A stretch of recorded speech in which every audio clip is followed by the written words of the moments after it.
Guys, so limpyo na siya. Akong kauban, wala na ka nagyaw-yaw te?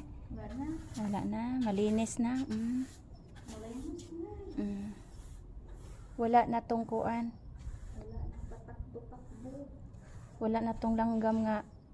Murag 2 years na siguro tong patay ba nga wala yung tagda. Wala na. So malinis na ngayon.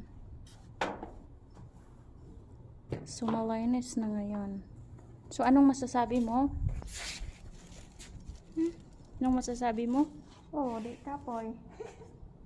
Oh, abog.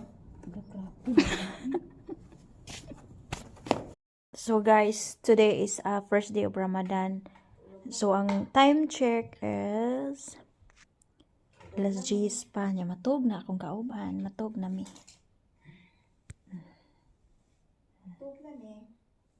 Ang uban, puyat.